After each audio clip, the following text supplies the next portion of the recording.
گھر سے خود ہی نکلی تھی تو میں نے اس کے جاتے ہوئے قدموں کی آواز سنی ہوگی، ہے نا؟ تمہارا اندازہ بڑی حد تک درست ہے ملکہ، لیکن اس سلسلے میں مجھے کوئی ابہام یا غلط فہمی نہیں کہ عابدہ خود اپنی مرضی سے گئی تھی۔ اگر اس کے ساتھ کسی قسم کی زور زبردستی کی گئی ہوتی تو اس کے آثار گھر کے مختلف حصوں میں ضرور دکھائی پڑتے اور وہ ہنگامہ مچتا کہ آپ دونوں لمبی تان کر پڑے سوتے نہ رہتے۔ یہ تو آپ بالکل ٹھیک کہہ رہے ہیں جناب، گھر کے اندر یا باہر کسی قسم کی ابتری یا افراتفری نظر نہیں آئی، جس کا مطلب ہے کہ تمہاری بہو عابدہ اپنی مرضی سے گھر سے نکلی تھی۔ میں نے وزیر علی کی بات مکمل کی۔ وہ دونوں متعجب نظروں سے ایک دوسرے کو دیکھنے لگے۔ اس گھر میں صبح سب سے پہلے کون اٹھتا ہے؟ میں عام طور پر میں ہی پہلے اٹھتا ہوں۔ میں ملکہ کو جگاتا ہوں اور ملکہ جا کر عابدہ کو اٹھاتی ہے۔ میرا مطلب ہے اٹھاتی تھی، اب تو وہ کبھی نہ اٹھنے کے لیے سو چکی ہے۔ بات کے اختتام پر اس کی آواز پھر بھر آ گئی۔ میں اس کے صدمے کو اچھی طرح سمجھ رہا تھا، لیکن میں اس دکھ کو کم کرنے کے لیے فوری طور پر ان کے لیے کچھ نہیں کر سکتا تھا۔ وزیر علی، کیا آج صبح بھی سب سے پہلے تم ہی اٹھے تھے؟ نہیں جی، آج ملکہ کی آنکھ مجھ سے پہلے کھل گئی تھی، اور اس کی بھی ایک وجہ ہے۔ جیسا کہ میں نے آپ کو بتایا، رات میرے سر میں درد ہو رہا تھا، اس لیے جب مجھے نیند آئی تو میں بے خبر سویا اور اپنے وقت پر صبح اٹھ نہ سکا۔ ملکہ نے میرا سر دبا کر مجھے ایسی پرسکون نیند میں پہنچا دیا تھا کہ میں معمول کے مطابق جاگ نہ سکا۔ ملکہ نے تمہیں جگایا اور پھر وہ عابدہ کو اٹھانے چلی گئی۔ میں نے واقعات کی حقیقت تک رسائی حاصل کرنے کی کوشش کرتے ہوئے کہا، پھر ملکہ کی طرف دیکھتے ہوئے اضافہ کیا، کیا عابدہ تمہیں اپنے کمرے میں مل گئی تھی؟ نہیں جناب، وہ اپنے کمرے میں موجود نہیں تھی۔ فاخرہ گہری نیند سو رہی تھی۔ عابدہ کو کمرے میں نہ پا کر مجھے حیرت تو ہوئی، پھر میں نے سوچا کہ شاید وہ غسل خانے میں ہو۔ میں واپس اپنے کمرے میں آ رہی تھی کہ بیرونی دروازے پر دستک ہوئی۔ میں نے کمرے کی طرف آنے کے بجائے دروازے کی طرف قدم بڑھا دیے۔ ملکہ سانس لینے کے لیے رکی تو وزیر علی نے کہا، میں رات کو دروازے کی کنڈی چڑھا کر سویا تھا، لیکن جب صبح دستک کی آواز سن کر ملکہ دروازے پر پہنچی تو اس کی کنڈی کھلی ہوئی تھی۔ جب ملکہ نے دروازہ کھولا تو سامنے مجید کمار کھڑا تھا۔ مجید کمار؟ میں نے چونکتے ہوئے کہا، یہ مجید کمار کون ہے؟ اور صبح صبح وہ تمہارے گھر پہ کیا لینے آیا تھا؟ وزیر علی نے جواب دیا، مجید کمار بھی اسی قصبے میں رہتا ہے جی، اور وہ ہمیں عابدہ کی لاش کے بارے میں بتانے آیا تھا۔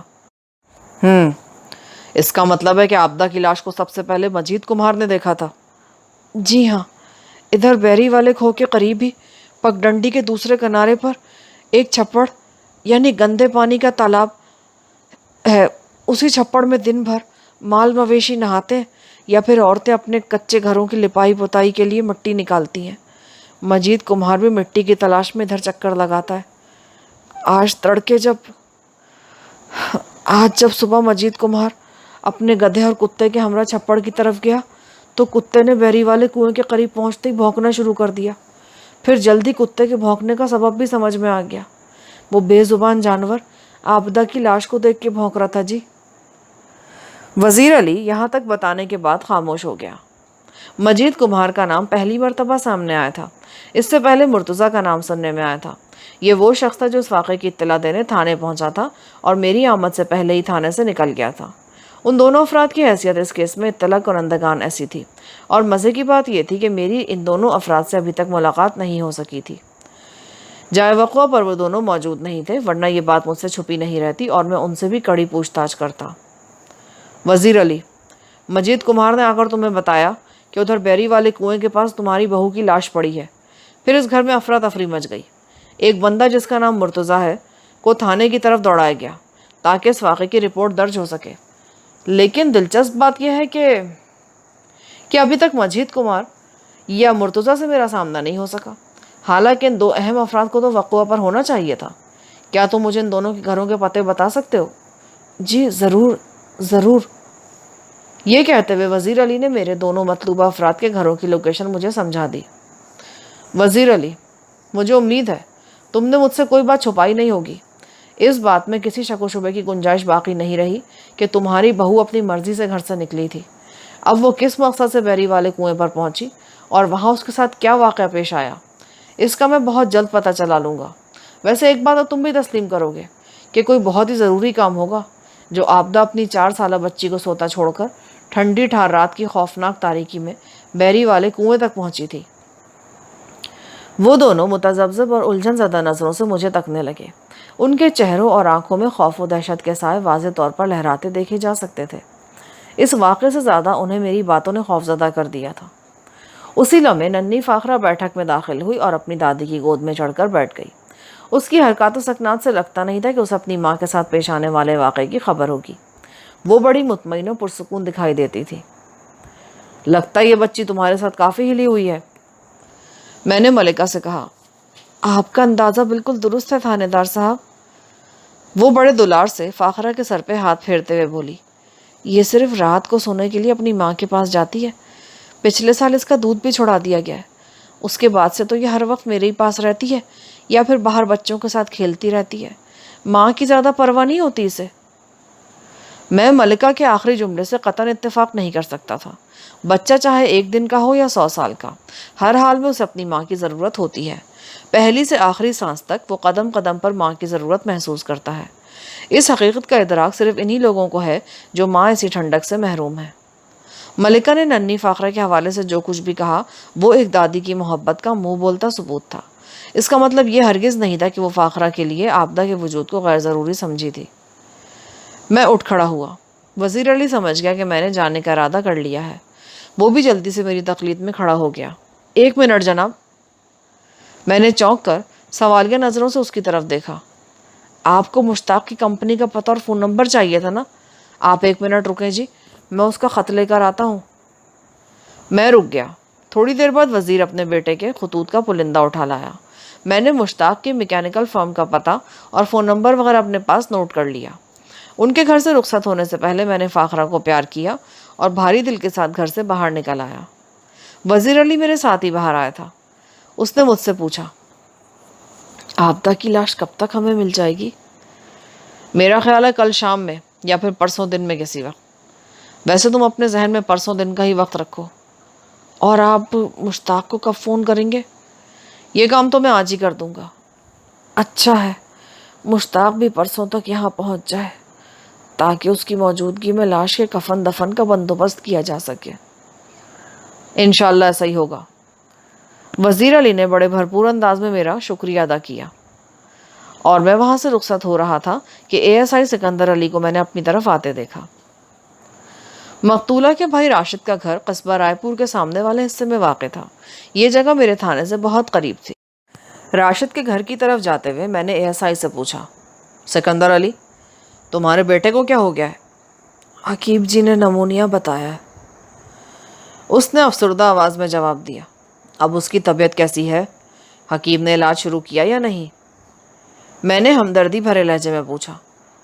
علاج تو پچھلے 2 دن سے جاری ہے ملک صاحب، کوئی واضح فرق تو محسوس نہیں ہوتا، پر حکیم جی بہت پر امید ہے۔ انہوں نے کہا ہے کہ آنے والے 1-2 دن میں بچہ ٹھیک ہو جائے گا، لیکن مکمل صحتیابی میں 8-10 روز مزید لگیں گے۔ اللہ تمہارے بیٹے کو جلد از جلد صحتیاب کرے۔ آمین جی۔ سکندر علی اسی قصبے کا رہائشی تھا، لہٰذا میں یہ کہہ سکتا تھا کہ وہ یہاں کے لوگوں کے بارے میں مجھ سے کہیں زیادہ واقفیت رکھتا تھا۔ آبدہ کے قتل کے معمے کو حل کرنے کے لیے سکندر علی میری بھرپور مدد کر سکتا تھا۔ صبح وہ تھانے میں موجود نہیں تھا، ورنہ میں تو اسے اپنے ساتھ ہی جائے وقوع پر لے جانا چاہتا تھا۔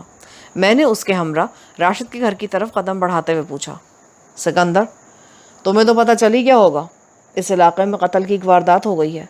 وزیر علی کریانہ فروش کی بہو کو کسی نے گلا دبا کر موت کے گھاٹ اتار دیا ہے۔ ادھر بیری والے کنویں کے پاس مقتولہ کی لاش پڑی ملی ہے۔ ملک صاحب، یہ سارے حالات میرے علم میں آ چکے ہیں جی۔ مجھے بھی یہ پتہ چلا ہے کہ آپ نے مقتولہ آبدہ کی لاش کو حوالدار کے ہاتھ پوسٹ مارٹم کے لیے سرکاری اسپتال بھجوا دیا ہے۔ میں صرف وقوع پر نہیں گیا، باقی ہر بات میرے علم میں ہے جی۔ جائے وقوع کے گرد رسی کا حصار کھینچ کر میں نے اسے محفوظ بنا دیا ہے۔ اب تک میں نے اس کیس کے سلسلے میں جو بھی پوچھ پڑتال کی ہے، اس سے ظاہر ہوتا ہے کہ یہ کوئی سیدھی سادھی قتل کی واردات نہیں، بلکہ اس خونین واقعے کے پیچھے کوئی نہایت ہی اہم راز چھپا ہوا ہے، اور یہ راز صرف تمہاری مدد سے حل کیا جا سکتا ہے۔ میں ہر قسم کی مدد کے لیے تیار ہوں جناب، آپ مجھے ٹھیک ٹھیک بتائیں کہ کرنا کیا ہے۔ ہم اس موضوع پر تفصیلی بات شام میں کریں گے۔ وہ الجھن زدہ نظروں سے میری طرف دیکھتے ہوئے بولا، اور تب تک ملک صاحب؟ تب تک ہم چند بنیادی کام نمٹائیں گے۔ میں مقتولہ کے بھائی راشد کی طرف جا رہا ہوں، اس سے مختصر ملاقات کر کے میں تھانے جاؤں گا اور پھر مجھے ایس پی صاحب کے آفس جانا ہے۔ چند محکمہ جاتی کاموں کے علاوہ مجھے وہاں سے عراق ایک فون بھی کرنا ہے تاکہ مقتولہ کے شوہر مشتاق کو اس آنے کی اطلاع دی جا سکے۔ میری واپسی شام تک ہو سکے گی، اور اس دوران میں تب تک تم بھی 2-4 ضروری کام کر ڈالو، جن میں سے ایک کام تو 2 بندوں کا تفصیلی انٹرویو کرنا ہے، مرتضیٰ اور مجید کمار۔ پھر میں نے نہایتی مختصر الفاظ میں ASI کو ان دونوں اطلاع کنندگان کے بارے میں بتا دیا۔ ٹھیک ہے ملک صاحب، میں ان دونوں بندوں کو اچھی طرح کرید لوں گا۔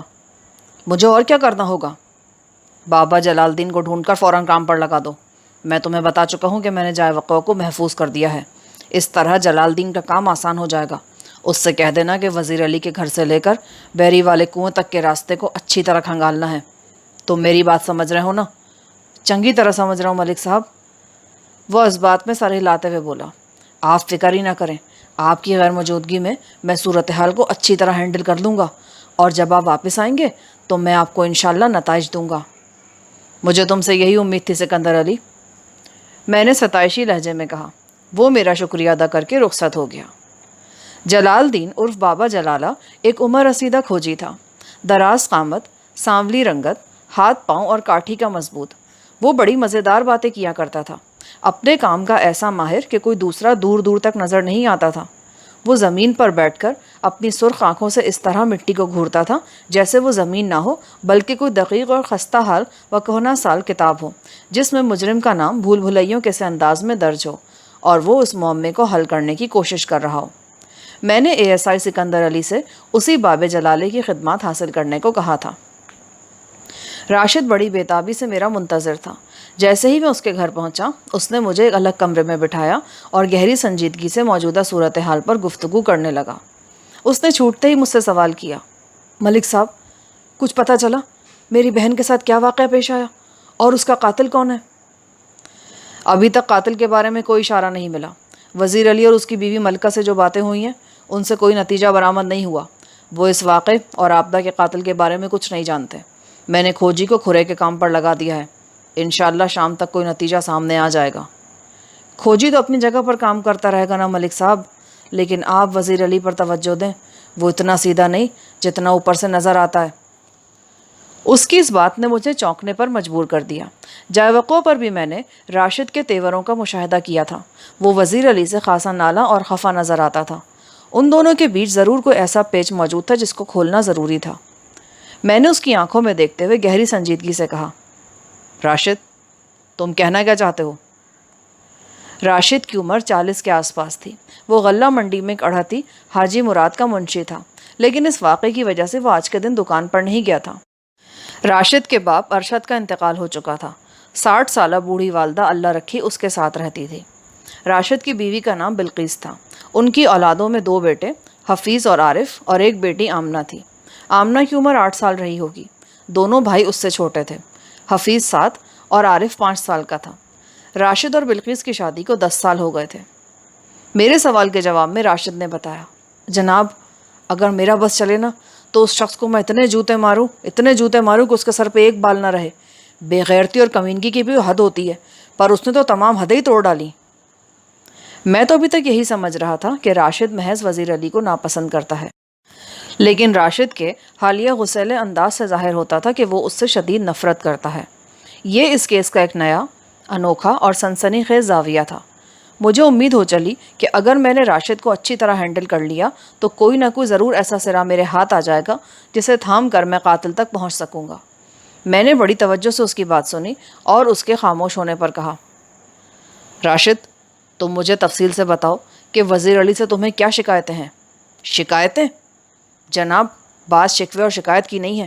انسان میں جو انسانیت ہونی چاہیے، اس بندے کا میری بہن کے ساتھ جو سلوک ہے نا، وہ بہت ہی غیر انسانی اور غیر اخلاقی ہے۔ میں غصے کی شدت میں وہ جملہ نامکمل چھوڑ کر خاموش ہو گیا۔ میں نے دیکھا وہ اپنے دونوں ہاتھوں کی مٹھیوں کو کھول بند کر رہا تھا۔ میں نے پچکارنے والے انداز میں کہا، راشد، میں جاننا چاہتا ہوں کہ وزیر علی میں کون کون سی غیر اخلاقی اور غیر انسانی عادتیں ہیں، خاص طور پر تم اپنی بہن آبدہ کے حوالے سے بتاؤ۔ وہ کمینہ میری بہن کے کردار پر شک کرتا تھا۔ وہ زہریلے لہجے میں بولا۔ کردار پر شک؟ میں نے سوالیہ نظروں سے راشد کی طرف دیکھا۔ کیا مطلب ہے تمہارا؟ وہ عورت جو اس کی بہو تھی اور اسی کے گھر میں رہتی تھی، وہ اسی کی ذات کو شک کی نگاہ سے دیکھتا تھا؟ لیکن وہ ایسا لگتا تو نہیں ہے۔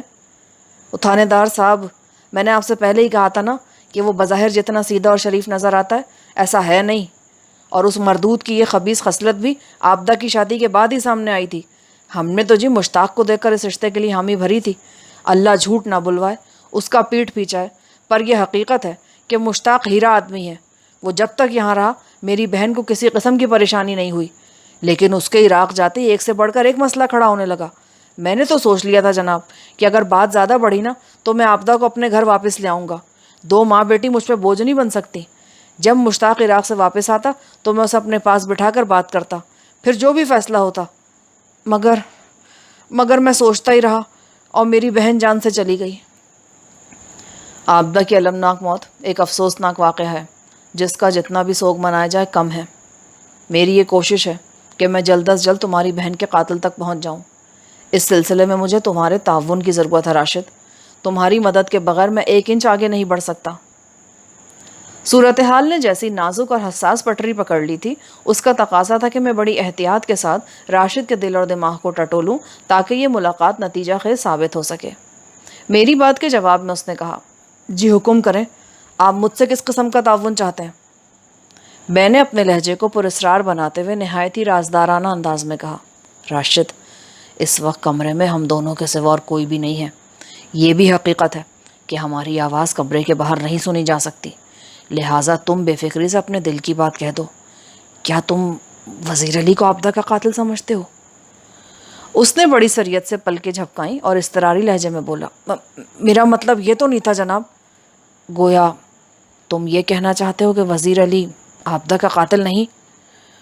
جناب، دراصل میں وزیر علی کے قاتل ہونے یا نہ ہونے کی بات نہیں کر رہا تھا، میں تو اس کی کمزرفی اور گھٹیا پن کے بارے میں آپ کو بتا رہا تھا۔ وہ متذبذب لہجے میں بولا، اچھا، تو تم صرف یہ کہنا چاہتے تھے کہ وزیر علی کو تمہاری بہن کے کردار پر شک تھا؟ جی ہاں، مجھے اس پر اسی بات کا غصہ ہے۔ کیا اس حوالے سے اس نے کسی شخص کا نام بھی لیا تھا؟ میرا مطلب ہے مقتولہ کے کردار کے حوالے سے۔ نہیں جی، ایسا کوئی نام سامنے نہیں آیا، اور دکھ کی بات تو یہ ہے کہ اس مردود نے اس سلسلے میں مجھ سے بات نہیں کی بلکہ غیر کے سامنے بکواس کی، اور اڑتی اڑتی یہ خبر میرے کانوں تک پہنچ گئی۔ اب اس قتل کیس کہانی میں اہم موڑ آنا شروع ہو گئے تھے۔ میں نے محسوس کیا کہ وہ اہم سرا میرے ہاتھ لگنے ہی والا ہے جس کی تلاش میں پچھلے کئی گھنٹے سے سر کھپا رہا تھا، اور جس کے سہارے میں اپنے ہاتھوں کو قاتل کی گردن تک پہنچا سکتا تھا۔ میں نے راشد کو گھسنے کی کوشش جاری رکھتے ہوئے پوچھا، اس غیر شخص کا نام کیا ہے جس سے وزیر علی نے اپنی بہو یعنی تمہاری مرحوم بہن کے بارے میں الٹی سیدھی باتیں کی تھی؟ راشد نے تلخ لہجے میں جواب دیا، اس بندے کا نام اکرام اللہ ہے۔ اکرام اللہ تمباکو کا کاروبار کرتا ہے اور اس کی دکان وزیر علی کی دکان سے جڑی ہوئی ہے، اور اتفاق دیکھیں کہ… وہ لمحے بھر کے لیے رکا اور ایک گہری سانس خارج کرتے ہوئے بولا، اسی اکرام اللہ کا گھر میرے گھر کے برابر میں واقع ہے۔ وہ دکانداری میں وزیر علی کا پڑوسی ہے اور رہائش گاہی میں میرا پڑوسی۔ بات جب مردوں کی زبان سے نکل کر عورتوں تک پہنچتی ہے نا تو اس کو سنبھال کر رکھنا مشکل ہو جاتا ہے۔ یہی حال اس معاملے میں بھی ہوا۔ اکرام اللہ نے اپنی بیوی سائرہ سے ذکر کیا اور پھر یہ معاملہ میری بیوی تک پہنچا اور مجھے بھی خبر ہو گئی۔ یہ ہے ساری کہانی جناب۔ کہانی خاصی الجھی ہوئی اور خطرناک ہے راشد۔ جب یہ قصہ تمہارے علم میں آیا تو تم نے وزیر علی سے پوچھ تاچھ نہیں کی؟ کم از کم تمہیں اس معاملے کی تصدیق تو کرنا چاہیے تھی۔ او جناب، میں پچھلے 3 سالوں میں وزیر علی کے مزاج اور فطرت کو اچھی طرح سمجھ گیا ہوں۔ مجھے پتا تھا اگر میں نے اس سلسلے میں اس سے باس پرس کی نا تو وہ ایک طوفان کھڑا کر دے گا، لہٰذا میں نے اس کے منہ لگنے کی کوشش نہیں کی۔ ویسے بھی میں نے بلقیس سے مشورہ کرنے کے بعد فیصلہ کیا تھا کہ ہم مشتاق کی واپسی کا انتظار کریں گے۔ وہ ایک سمجھدار اور معقول انسان ہے، ہماری بات کو سمجھ جائے گا۔ اس کا وزیر علی پر بھی زور چلتا ہے، وہ اس معاملے کو اچھی طرح سنبھال سکتا تھا۔ وزیر علی سے الجھنے کا کوئی فائدہ نہیں تھا۔ کیا ان معاملات کا تمہاری والدہ اللہ رکھی کو بھی علم ہے؟ نہیں جناب، اماں کی عمر اور صحت اس قابل نہیں کہ میں اس معاملے میں اسے بھی پریشان کرتا. ویسے بھی وہ اچا سنتی ہے اور اس سلسلے میں اسے کچھ نہیں پتا. ٹھیک ہے راشد، تم نے تو وزیر علی کے منہ لگنا مناسب نہیں سمجھا، لیکن میں اس معاملے میں اسے نظر انداز نہیں کر سکتا.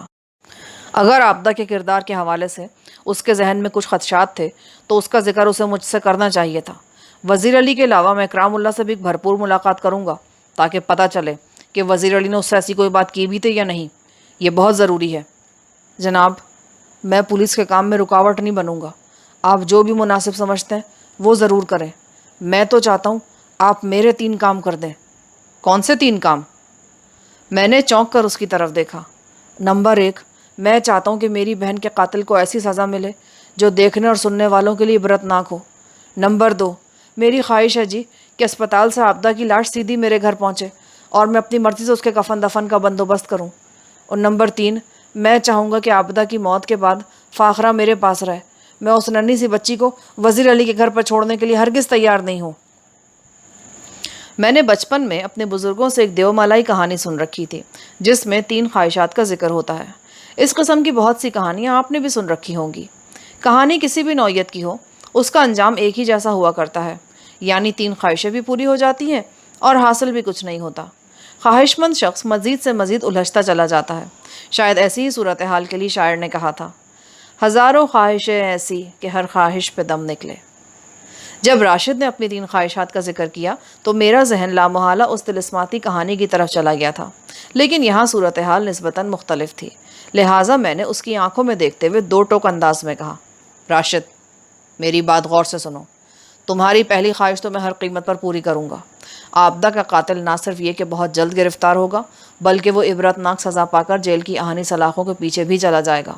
لیکن جہاں تک باقی 2 خواہشوں کا تعلق ہے تو فی الحال وہ میرے اختیار میں نہیں ہے.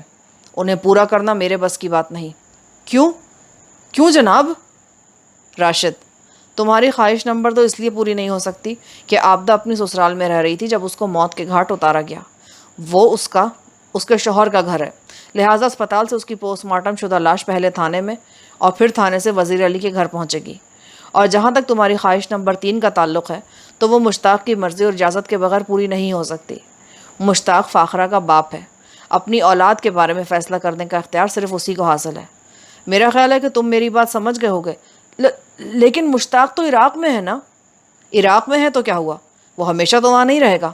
میں اسے آج فون کر کے یہاں کی صورتحال سے آگاہ کر دوں گا. 2-3 دن بعد وہ تمہیں یہی قصبہ رائے پور میں نظر آئے گا. میری اس مدلل وضاحت کے بعد اس کے پاس کہنے کے لیے کچھ نہیں بچا تھا. وہ بے بسی سے خلا میں گھورنے لگا. میں اس کے گھر سے نکل آیا. راشد سے ملاقات کے بعد ایک نیا قابل تفتیش کردار سامنے آیا تھا. اکرام اللہ نامی اس تمباکو فروش سے کڑی پوچھ گچھ کی جاتی تو سنسنی خیز انکشافات کی توقع کی جا سکتی تھی. میں ذہن میں اس کیس کے تانے بانے بنتے ہوئے تھانے پہنچا اور پھر ایس پی آفس چلا گیا. چند روز قبل ایس پی صاحب نے مجھے اپنے پاس بلایا تھا، لہٰذا وہاں جانا ضروری تھا. اس بہانے میں مشتاق کو فون کر کے تازہ ترین حالات سے بھی آگاہ کر سکتا تھا. واپسی میں مجھے خاصی دیر ہو گئی. جب میں تھانے پہنچا تو اندھیرا پھیل چکا تھا. ASI سکندر علی بڑی شدت سے میرا انتظار کر رہا تھا. میں نے نہایت ہی مختصر الفاظ میں اسے اپنی کارگزاری کے بارے میں بتایا. پھر اس سے پوچھا، سکندر، تمہارے کام کا کیا رہا؟ ملک صاحب، میں نے آپ کے حکم کے مطابق مرتضیٰ اور مجید کمہار کو تھانے بلا کر ان سے پوچھ گچھ کی ہے، لیکن وہ دونوں کسی بھی ایسی بات سے واقف نہیں جو اس قتل کیس کو حل کرنے میں مددگار ثابت ہو. مجید کمہار تو صرف اتنی کہانی سناتا ہے کہ وہ حسب معمول چھپڑ سے مٹی نکالنے کے لیے اس طرف گیا اور اس نے بحری والے کنویں کے پاس عابدہ کی لاش پڑی دیکھی. وہ سیدھا وزیر علی کے گھر پہنچا اور اسے اس واقعے کی اطلاع دی. مرتضیٰ تھانے میں اطلاع دینے کے بعد اس لیے جلدی گھر چلا گیا تھا کہ اس کے سسرالی رشتہ داروں نے کوئی تنازع ڈالا ہوا تھا. وہ بیوی کے معاملات کو نمٹانے میں پھنسا ہوا تھا، اس لیے زیادہ دیر تھانے میں رک کر آپ کی آمد کا انتظار نہیں کر سکا تھا. ٹھیک ہے. کھوجی جلال الدین نے کیا رپورٹ دی ہے؟ جلال الدین اندھیرا پھیلنے سے پہلے تک کام کرتا رہا ہے اور ابھی تھوڑی دیر پہلے مجھے رپورٹ دے کر گیا ہے. باقی کا کام وہ صبح کرے گا. ویسے اس نے جو کام کیا ہے وہ خاصا تسلی بخش اور نتیجہ خیز ہے. ہاں بتاؤ، اب تک کی کوشش میں باب جلالہ نے کیا تیر مارا ہے؟ میں نے ٹھہرے ہوئے لہجے میں پوچھا. یہاں پر پارٹ 2 کا اختتام ہوتا ہے، لیکن یہ جاننے کے لیے کہ باب جلالہ نے کیا تیر مارا، پارٹ 3 سماعت فرمائیں.